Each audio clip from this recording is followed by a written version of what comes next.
The distant rumble of aircraft engines pierced the morning stillness along the French coastline. Sergeant Klaus Müller of the German 15th Army squinted upward at contrails crisscrossing the clear spring sky. British bombers, dozens of them, heading once again for the coastal defenses around Calais. For weeks now, the bombardment had been relentless, turning concrete fortifications into rubble and fraying the nerves of men who slept with one eye open. Through his binoculars, Muller scanned the horizon where the English Channel met the sky. Somewhere across that narrow strip of water, the enemy was gathering.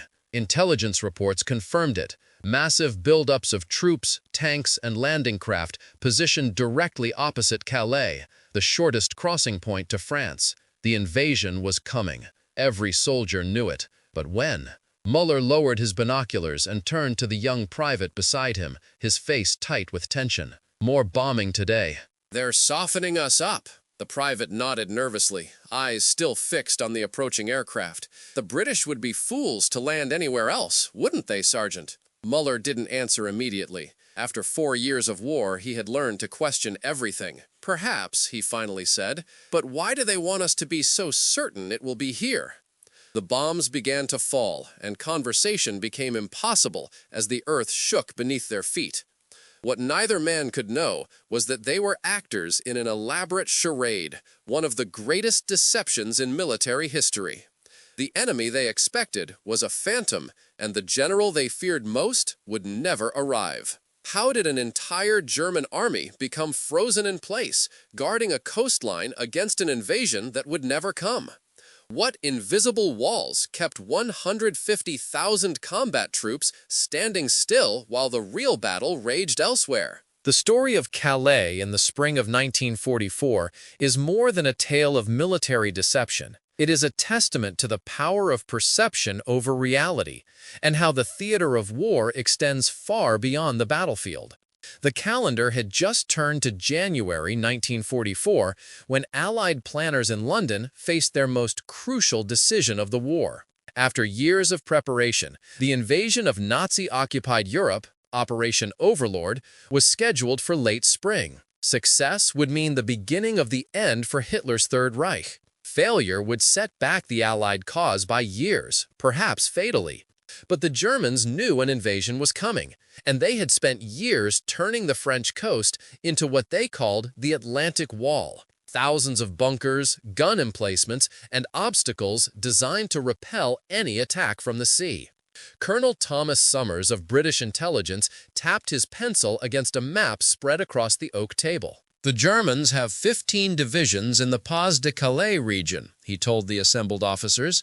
"That's 150,000 men and hundreds of heavy guns covering the most obvious invasion route." He traced the narrow channel between Dover and Calais, barely 20 miles of open water. "Hitler believes we'll land here because it's the logical choice, shortest crossing, quickest route to Germany. And he's positioned the 15th Army, some of his best remaining troops, to defend it." Major William Harris, an American liaison officer, leaned forward. "So we don't give him what he expects. We land in Normandy instead, where the defenses are lighter."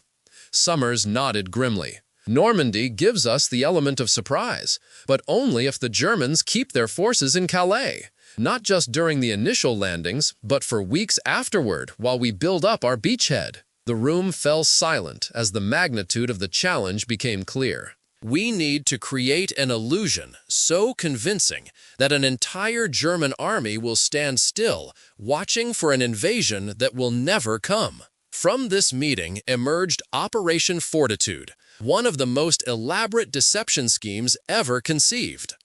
Its objective was simple but audacious: convince the German High Command that the real threat to Europe would come at Calais, and that any action elsewhere, including the actual invasion planned for Normandy, was merely a diversion. But how could the Allies possibly sell such a massive lie?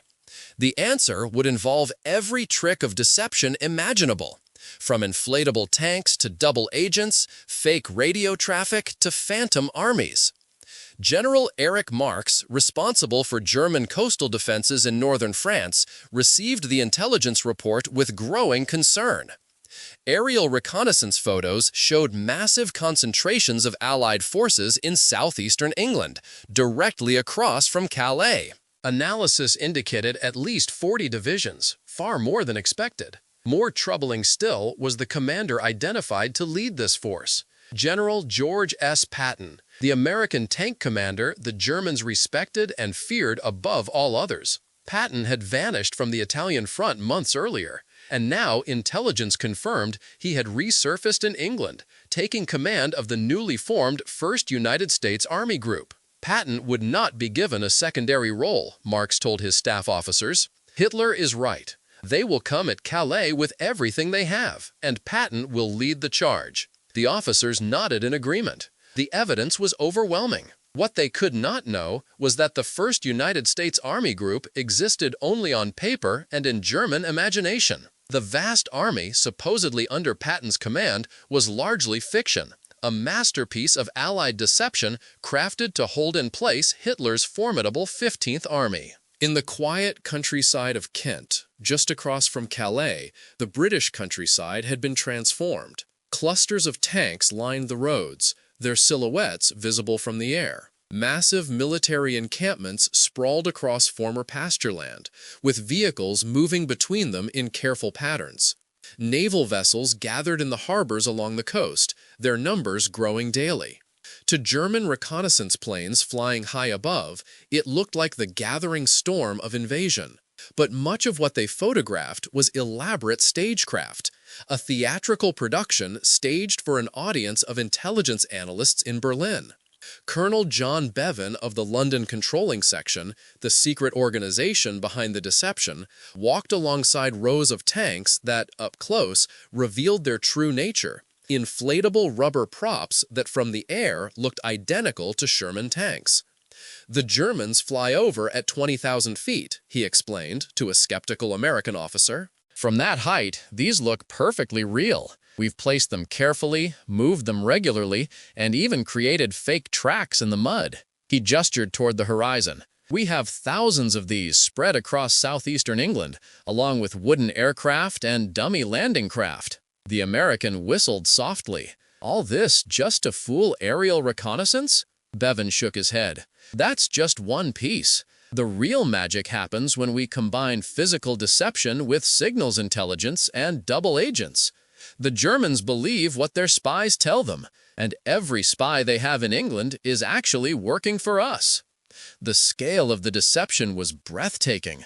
Entire divisions existed only as entries in fake logistics reports, radio transmissions, and dispatches carried by controlled agents back to German intelligence.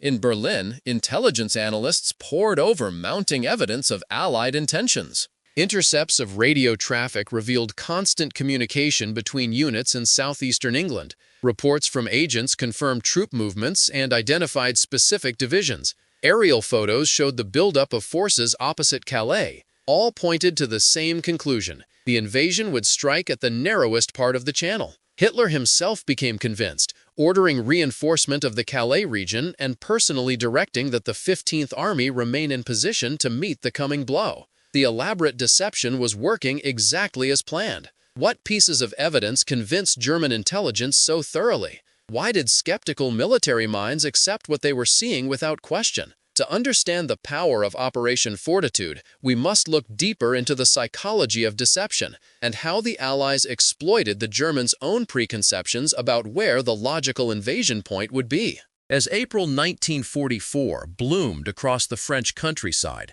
the German 15th Army continued its preparations for the coming invasion. Feldwebel Hans Weber supervised the construction of additional beach obstacles along the Calais shoreline. Logs driven into the sand at angles, topped with mines. Concrete tetrahedrons designed to rip open the bottoms of landing craft. Row upon row of razor wire embedded in the tide line. The defenses were formidable, but would they be enough against the might of the Allied forces gathering across the narrow channel? The latest intelligence says the enemy has gathered over 2,000 ships, Weber told his men during a break in their labor. They'll come with the dawn, behind a wall of bombers and battleships. A corporal spat into the sand. Let them come. Better to face them here than to wonder each day where they'll land. The others nodded in agreement. After months of waiting, many German soldiers preferred the certainty of battle to the tension of anticipation. The waiting was its own form of psychological warfare. Miles away in the headquarters bunker, General Hans von Salmuth, commander of the 15th Army, studied the latest reports. Aerial reconnaissance showed no reduction in Allied forces opposite his position. Radio intercepts indicated final preparations for a massive crossing. Most convincing of all, spies in England continued to report that Patton's army was poised to strike. Von Salmuth called his senior staff together. "Gentlemen, all evidence points to an imminent attack on our sector. I want 24-hour readiness. No leaves, no rotation of forces. When they come, we must be prepared to drive them back into the sea." The irony of their situation was profound. The very professionalism of the German military made them vulnerable to deception. Their methodical approach to intelligence gathering meant they systematically collected all the false clues planted by the Allies. Their respect for Patton made them believe he would lead the main invasion force. Their logical analysis of geography convinced them Calais was the obvious landing point. The Allies had not created the deception from nothing. They had merely reinforced what the Germans already believed to be true. Captain Thomas Wilson of British intelligence monitored the deception from a nondescript office in London. Reports from agents and intercepted German communications confirmed the enemy had swallowed the bait. "They're completely convinced," he told his colleagues. "Every piece of evidence we fabricated has been accepted and incorporated into their assessment. Even their most cautious analysts are certain Calais is the target." His superior nodded thoughtfully. "And the real invasion plans?" Wilson smiled grimly. "Normandy preparations continue under tight security. The Germans believe it's too far, the beaches too difficult, the logistics too challenging. They see what they expect to see." What makes military deception successful? Is it elaborate fakery or something more fundamental about how humans process information? The success of Operation Fortitude reveals how perception becomes reality when carefully manipulated, and how even experienced military minds can be led to the wrong conclusions when the deception aligns with their existing beliefs. Has there ever been a military ruse so comprehensive, so convincing in its details, that it paralyzed an entire army? Through April and May, the tempo increased. Allied bombing raids concentrated on the Pas-de-Calais region, hitting coastal defenses, transportation links, and communication centers. The pattern seemed clear, softening up the landing zones for the coming attack. What German intelligence could not know was that the bombing pattern was deliberately designed to reinforce their misconception. Similar raids were hitting Normandy, but the concentration on Calais was difficult to ignore. Colonel Werner Steves of German Signals Intelligence tracked the increasing radio traffic from southeastern England. "The volume has doubled in the past 2 weeks," he reported. "Clear indication of final preparation for offensive operations." The radio signals were real, but many originated from a small team of operators simulating the communications of an entire army group. False messages, carefully coded and transmitted according to known Allied patterns, created the illusion of massive forces preparing to move. In the fields of Kent, the Phantom Army grew more convincing daily. Real troops rehearsed embarkation procedures within sight of German reconnaissance, while dummy equipment was repositioned regularly to simulate activity. Patton himself made highly visible appearances, inspecting non-existent divisions and attending briefings about an invasion that would never happen. The Germans, watching through their network of spies, noted each movement and reported it faithfully back to Berlin, unaware they were witnessing an elaborately staged performance. The most crucial element in the deception was the network of double agents controlled by British intelligence. These individuals, German spies who had been captured and turned, or British agents masquerading as German assets, fed a steady stream of information back to their handlers. The most famous, codenamed Garbo, had built such credibility with German intelligence that his reports were accepted without question. Through this network, the Allies could precisely control what the enemy believed about the timing, location, and strength of the coming invasion. The beauty of the operation, explained Colonel John Bevan to his American counterparts, is that we're not simply creating a false picture. We're allowing the Germans to piece together the deception themselves from evidence they believe they've discovered independently.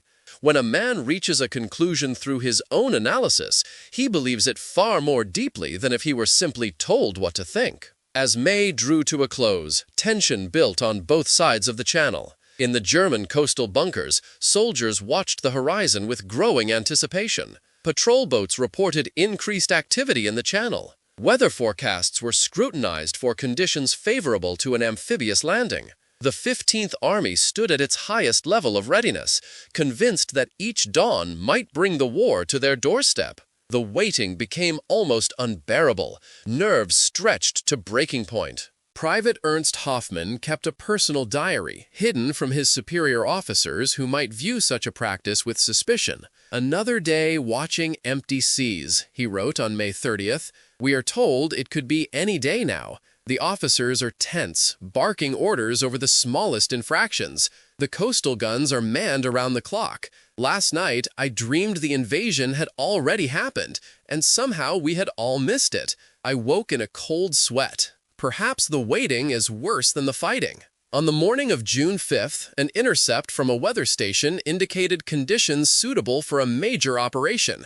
German forces along the entire Atlantic Wall were placed on alert. In the Calais region, the 15th Army moved to full battle readiness, manning every gun emplacement and observation post. As darkness fell, radar stations detected large formations approaching the French coast. Reports flooded into headquarters. An invasion seemed imminent. Was der German Radaroperatoren sehen, war eine andere Element der alliierten Deception. Aircraft wurden Strips von Aluminiumfolie, codenamed Window, das kreierte falsche Readings auf German Radar Screens, simulieren den Approach einer großen Invasionsflotte. Simultan, small boats equipped mit Spezialdevices generierten Signals mimicking eine massive Armada.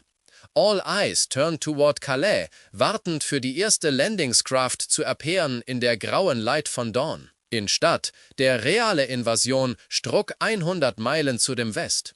In den ersten Hours von June 6, Allied Forces landeten auf den Beaches von Normandy.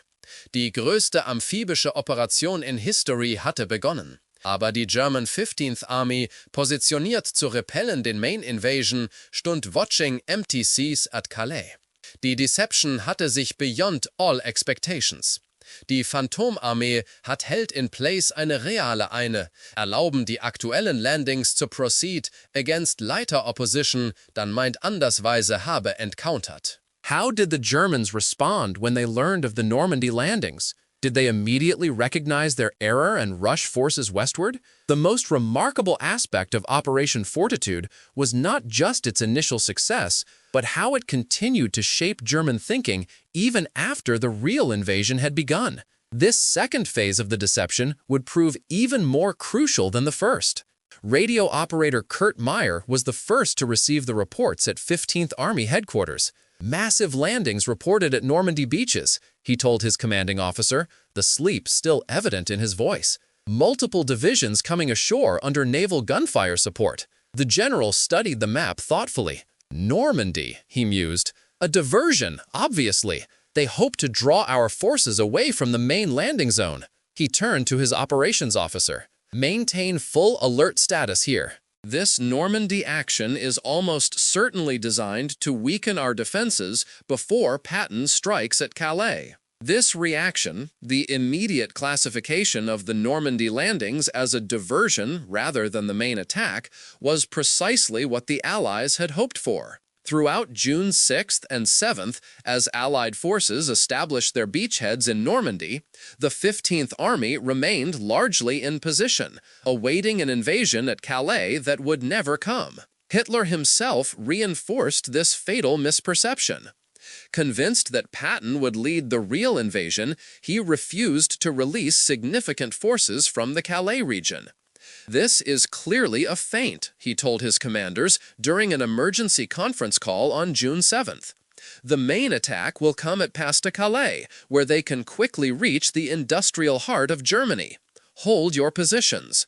This conviction, planted and nurtured by months of Allied deception, would cost Germany dearly in the crucial early days of the invasion. To maintain the deception after the Normandy landings, the Allies implemented the second phase of Operation Fortitude. Double agents reported that the Normandy operation was merely the first wave, with Patton's larger force still preparing to strike at Calais. Dummy radio traffic continued from southeastern England. The Phantom Army remained in place, still threatening the shorter crossing. The Germans, already predisposed to believe Calais was the main target, accepted this explanation and maintained their defensive posture. Corporal Dieter Schultz, manning an observation post on the cliffs near Calais, recorded his confusion in letters home that would later be found among his personal effects. "Strange days," he wrote on June 9th. "We hear of fierce fighting in Normandy, yet we still stand guard here. The officers say the real attack is yet to come, that what happens in Normandy is merely a distraction. But I wonder, why would the enemy sacrifice so many men for a diversion? Something doesn't make sense, yet we continue to watch and wait." Days turned to weeks, and still the 15th Army stood guard over beaches where no enemy would land. German commanders debated the situation, but Hitler's orders remained firm. The Pas de Calais must be defended against Patton's coming attack.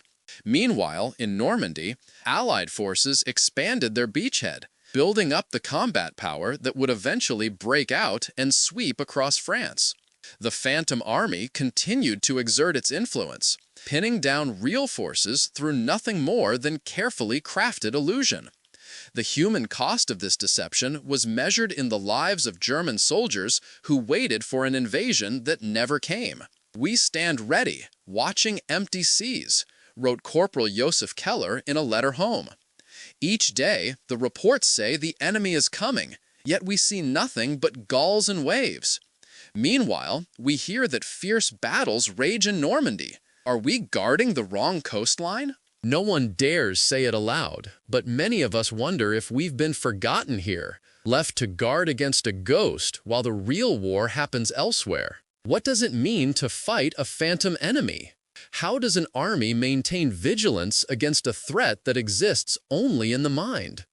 The soldiers of the 15th Army found themselves in a surreal limbo, their military purpose defined by an adversary that was itself an elaborate illusion.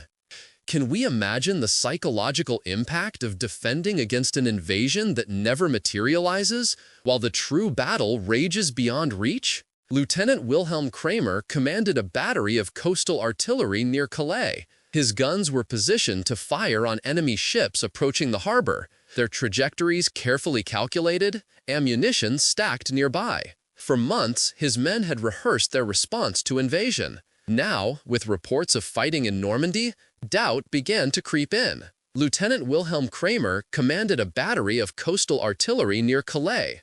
His guns were positioned to fire on enemy ships approaching the harbor, their trajectories carefully calculated, ammunition stacked nearby. For months, his men had rehearsed their response to invasion. Now, with reports of fighting in Normandy, doubt began to creep in. "We continue our watch," he noted in his official log on June 15th, "but the men ask questions I cannot answer. Why do we not move to where the fighting is? What purpose do our guns serve if the enemy lands elsewhere? I tell them our duty is to follow orders, but privately I share their confusion." By late June, doubt had begun to creep into German thinking. The Normandy beachhead continued to expand, despite desperate counterattacks.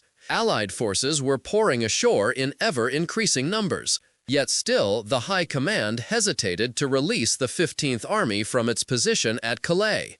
The deception had been too effective, the false intelligence too convincing. The Germans found themselves trapped by their own preconceptions, reinforced by the elaborate charade the Allies had constructed. Field Marshal Erwin Rommel, tasked with defending the Atlantic Wall, had begun to recognize the truth. "The invasion has happened at Normandy," he argued in a meeting with Hitler. "We must commit all available forces to drive them back." Hitler remained skeptical. Normandy is not the main effort, he insisted. Our intelligence is clear. Patton's army group remains in England. He will strike at Calais. Rommel left the meeting frustrated, unable to deploy the forces that might have made a difference in Normandy. Major Karl Brenner of German intelligence was among the first to suspect the deception. Analyzing reports from multiple sources, he noticed inconsistencies that troubled him. The volume of radio traffic from the supposed First United States Army Group doesn't correlate with its reported size, he wrote in a memo that was largely ignored.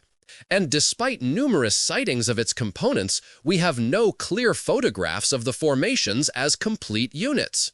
His suspicions were dismissed as defeatist thinking. The Allied deception had created its own reality, one that resisted contradictory evidence. Only in mid-July, more than 6 weeks after the initial landings, did the German High Command finally accept that no second invasion was coming. By then, it was too late. Allied forces had established a firm foothold and were preparing to break out from the Normandy region. When the 15th Army was finally released from its vigil at Calais, the strategic situation had already turned decisively against Germany. The deception had achieved its purpose, keeping a powerful enemy force paralyzed while the real battle was decided elsewhere. The soldiers who had spent months preparing for invasion now marched west to join a battle already lost. We built fortifications, laid mines, and rehearsed counterattacks against an enemy that never came, recalled Lieutenant Klaus Weber. Now we rush toward Normandy, where our comrades have been fighting without us for weeks. The coast we guarded so carefully remains untouched, while the real war passed us by. How could we have been so blind? The 15th Army's belated movement westward was itself fraught with difficulty. Allied air power dominated the skies over France, making daylight movement hazardous. Fuel shortages slowed progress. By the time significant German reinforcements reached the Normandy front, Allied forces were already preparing for Operation Cobra, the breakout that would shatter German defenses and begin the liberation of France. The Phantom Army had done its work well, holding real forces in check until the strategic moment had passed. Operation Fortitude stands as one of history's most successful military deceptions. By convincing the Germans that Calais was the primary invasion target, the Allies had effectively neutralized a powerful enemy force without firing a shot. The 15th Army, which might have thrown the Normandy landings back into the sea, instead stood watching empty horizons while the real battle was decided elsewhere. The ghost army that never attacked had defeated a real one through the power of perception. What lessons can we draw from this remarkable episode? Perhaps the most important is the power of perception in human affairs. The Germans saw what they expected to see, believed what they were predisposed to believe. The Allies didn't need to create a deception from nothing, they merely had to reinforce existing preconceptions. This understanding of human psychology, rather than elaborate fakery, was the true genius of Operation Fortitude. After the war, German officers reflected on how completely they had been deceived. General Hans Speidel, who served as Rommel's chief of staff, wrote, "The Allied deception plan created a phantom army that paralyzed our response. We were convinced that the real invasion would come at Calais and interpreted all evidence accordingly. Even after the Normandy landings, we believed Patton's forces were waiting to deliver the main blow. By the time we recognized our error, the opportunity to repel the invasion had passed." There is something profoundly human in the story of Calais in the spring of 1944. Soldiers standing vigilant against a threat that existed only in their minds. Commanders making logical decisions based on carefully crafted illusions. The invisible wall that kept 150,000 men in place was built not of concrete or barbed wire, but of perception and belief. Does this not remind us that warfare is as much psychological as physical? That battles are won and lost in the mind as surely as on the battlefield? The phantom army that never attacked, the general who never came, the invasion that never happened. These illusions shaped the reality of World War II as surely as any actual battle. The soldiers who guarded Calais against George Patton were fighting not against flesh and blood, but against shadows carefully crafted by unseen hands across the Channel. Their story reminds us that in war, what men believed to be true can be more powerful than truth itself. Captain Heinrich Müller of the 15th Army would return to Germany after the war, haunted by the memory of those strange months at Calais. "We were ready," he would tell his grandchildren years later. "Our guns were loaded, our positions fortified, our men prepared to fight to the last. We waited for an enemy that was never coming, commanded by a general who was elsewhere. We fought against a phantom, and the phantom won." As dawn broke over the cliffs of Dover on July 20th, 1944, a British intelligence officer stood watching the distant French coastline through powerful binoculars. The operation he had helped design had succeeded beyond all expectations. For more than 6 weeks after the Normandy landings, the German 15th Army had remained largely in position, awaiting an invasion that would never come. Now, finally, they were moving west, but too late to affect the outcome. "It's remarkable," he said to his aide. "An entire army frozen in place by nothing more than carefully crafted illusion." The aide nodded thoughtfully. "The perfect weapon, one that paralyzes the enemy without destruction." The officer lowered his binoculars. "Not without destruction," he corrected. "The 15th Army may have escaped our bombs and bullets, but the strategic destruction is complete. They defended a coastline against a phantom while the real war was decided elsewhere." In the decades following the war, Operation Fortitude would be studied by military strategists as the gold standard of deception. Its success lay not in any single element, but in the comprehensive integration of multiple forms of deception: physical, electronic, and human intelligence, all reinforcing the same false narrative. The operation demonstrated that even in an age of advanced technology, human psychology remains the decisive factor in perception and decision-making. The ghost army that held the real one in check would inspire similar deceptions in later conflicts, though none would match its scale or success. Perhaps more importantly, it reminds us that warfare extends beyond the clash of arms to encompass the battle for perception and belief. In that shadow realm, armies can be defeated without a shot being fired, through carefully crafted illusions that exploit the enemy's own expectations. For the soldiers of the German 15th Army, the legacy was more personal. They had performed their duty with dedication and professionalism, standing ready to repel an invasion that would never come. Many would later question whether their vigilance had any meaning, or if they had simply been pawns in a game whose rules they did not understand. Their story reminds us of the human dimension of war, of men caught in forces beyond their control, fighting shadows while the world changed around them. In our exploration of history's hidden corners, we often find that reality is shaped as much by perception as by physical force. The soldiers who stood guard along the Calais coastline in 1944, watching for an invasion fleet that would never appear, remind us how the human mind itself can become a battlefield. Their story invites us to look beyond the famous battles and celebrated generals to understand the quiet, invisible victories that sometimes decide the fate of nations.